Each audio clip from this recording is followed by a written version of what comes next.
completely foreign to the transaction came into the picture and found a way to make themselves able to transfer property that belongs to somebody else. I think that is a distinction that, perhaps not well developed in Maryland, is certainly a distinction that warrants some thought. Because in this day and age, with electronic devices, computers and everything, old-fashioned notions of how you can commit a fraud are really old-fashioned. We have a whole different variety of things that people can do electronically that you probably could never do before. And, you know, under those kinds of circumstances, there does need to be some way that we can guard against people who completely out of the blue are able to create a deed, sign it, create themselves as an officer of a corporation, and transfer property without the person even having a clue that that has happened. Again, I would suggest to the Court that all of the cases that have been cited by my opponent are fraud in the inducement cases. They're all cases involving embezzlers.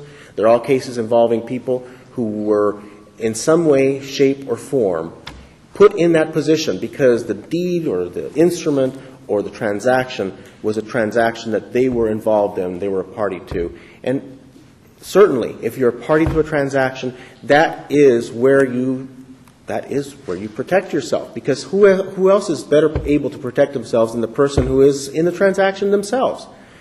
Why do we want to exempt a bank from having to do proper due diligence?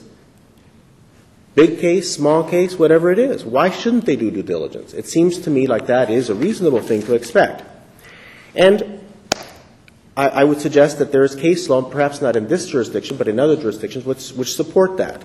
And I would suggest, McNary versus Baxter, bankruptcy court decision from the District of Columbia, Judge Teal very ably understood this principle. As between the lender and the person whose signature is forged, the lender is the one taking the business risk that the notary public had acted improperly, or that the notary public has himself been defrauded by, for example, the presentation by the forger of fake identification documentation.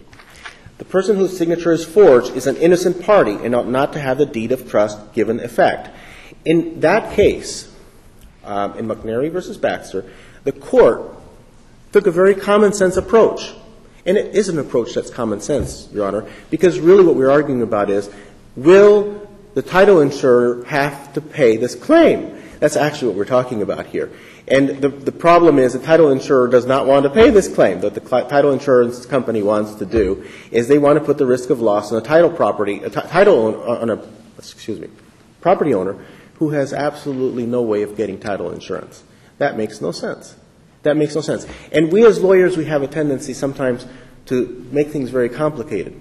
But if you were to walk down the street and tell somebody that this happened, and tell them that somehow the bank got a good lien or good mortgage, I don't think a single person at the mall would say that's possible. They would believe that that is something from a different planet or a different country, but not here. And I think that that is something that we have to also be cognizant of. Just because we don't have case law here that reflects the cultural values that we have, because we've never encountered this, doesn't mean that we have to follow old precedent that isn't exactly on point and that really doesn't address the problem. Because the problem is a serious one. The problem is that you or me, if we have a corporation, could easily walk home one day and find out that we don't own our land anymore. And that is not something, Your Honor, that I think is anything that any of us would want to have happen to anyone. And, Your Honor, if you don't have any other questions, I think I will sit down. Thank you all.